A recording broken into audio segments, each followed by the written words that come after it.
ಇಂದೇ ಡೌನ್ಲೋಡ್ ಮಾಡಿ ಮತ್ತು ನಿಮ್ಮ ನೆಚ್ಚಿನ ಶೋಗಳನ್ನ ಆನಂದಿಸಿ.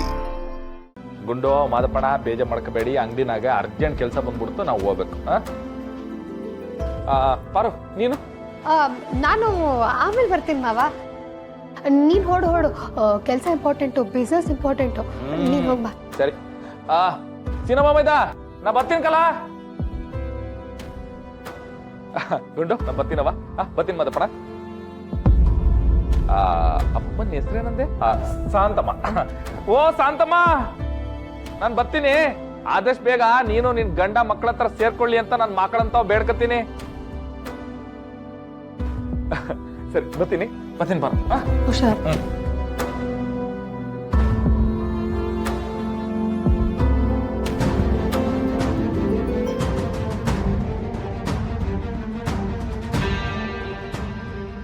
ಅಕ್ಕೆ, ನಿಂಗೆ ಇನ್ನೊಂದು ವಿಷಯ ಗೊತ್ತಾ? ನಾನು ಇವಾಗ ಎಷ್ಟು ಸೂಪರ್ ಆಗಿ ಅಡ್ಗೆ ಮಾಡೋದು ಕಲ್ತಿದ್ದೀನಿ.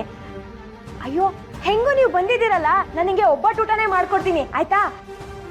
ಅಣ್ಣ ಏನೋ ಬಿಜಿ ಅಂತ ಕೈ ಕೊಟ್ಟ, ನೀವು ಊಟ ಮಾಡ್ಕೊಂಡೇ ಹೋಗ್ಬೇಕು. ಮಾವ, ನಾನು ಅಂಗಡಿಗೆ ಹೋಗಿ ಐಟಮ್ಸ್ ಎಲ್ಲ ತಂದ್ಬಿಡ್ತೀನಿ.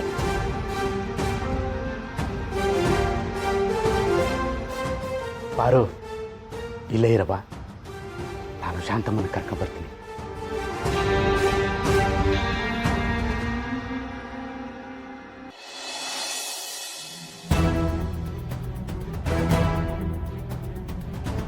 ಯಾಕೆ ಶಾರದಮ್ಮ ಹಾಗೆ ನೋಡ್ತಿದ್ದೀರಾ ನನ್ನ? ನೀವು ಇದಕ್ಕೂ ಮುಂಚೆ ನನ್ನ 3 ಸತಿ ನೋಡಿದ್ದೀರಾ ಅಲ್ವಾ? 3ನೇ ಸಲ ಎಲ್ಲವಾ? ಮೊದಲನೇ ಸಲ ಜೈಲಲ್ಲಿ, 2ನೇ ಸಲ ರಾಣಿ ಮದುವೆಯಲ್ಲಿ, 3ನೇ ಸಲ ಅಪ್ಪನ ತೋಟದಲ್ಲಿ. ಆದರೆ ಶಾರದಮ್ಮ ಇವತ್ತು ನನ್ನ ಮೊದಲನೇ ಸತಿ ನೋಡ್ತಿರೋ ಥರ ನೋಡ್ತಿದ್ದಾರೆ. ಆಗ ನೀನು ವೀರಭದ್ರನ ಮಗಳಾಗಿ ನನ್ನ ಕಣ್ಣಿಗೆ ಕಂಡಿದ್ದೆ. ಇವಾಗ ನನ್ನ ಸೊಸೆಯಾಗಿ, ನನ್ನ ಮನೆ ಬೆಳಗೋ ದೀಪ ಆಗಿ, ನನ್ನ ಮಗ, ನನ್ನ ಮಕ್ಕಳು, ನನ್ನ ಗಂಡನ ಪಾಲಿಗೆ ತಾಯಿಯಾಗಿ ಕಾಣ್ತಾ ಇದೆ ಕಣವ. ಅದಕ್ಕೆ ಕಣವ, ಅವ್ರ ಮನೆ ಸಂಸಾರ, ಮಕ್ಕಳ ಜೀವನನೆಲ್ಲ ಉಳಿಸಿದ್ದಕ್ಕೆ ನಿನ್ನನ್ನು ಆ ರೀತಿಯಲ್ಲಿ ನೋಡೋದ್ರಲ್ಲಿ ಯಾವ ತಪ್ಪು ಇಲ್ಲ ಕಣವ.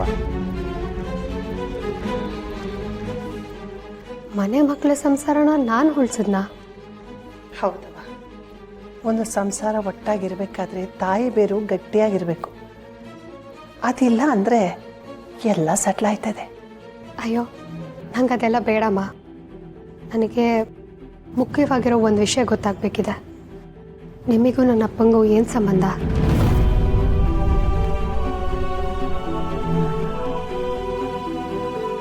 ಅಪ್ಪ ನಿಮ್ಮನ್ನ ಯಾಕೆ ಬಚ್ಚಿಟ್ಟಿದ್ರು ಹೇಳಿ ಶಾರದಮ್ಮ.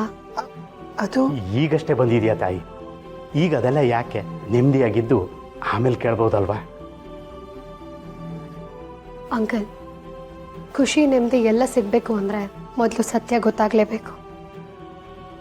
ನನ್ನಪ್ಪ ಇಂಥ ನೀಚ್ ಕೃತ್ಯ ಮಾಡಿದ್ದಾರೆ ಅಂದರೆ ಮಗಳಾಕಿ ನನಗೆಷ್ಟು ನೋವಾಗುತ್ತೆ ಗೊತ್ತಾ? ಒಂದು ಹೆಣ್ಣಿನ ಮೇಲೆ ದೌರ್ಜನ್ಯ ನಡೆದಿದೆ.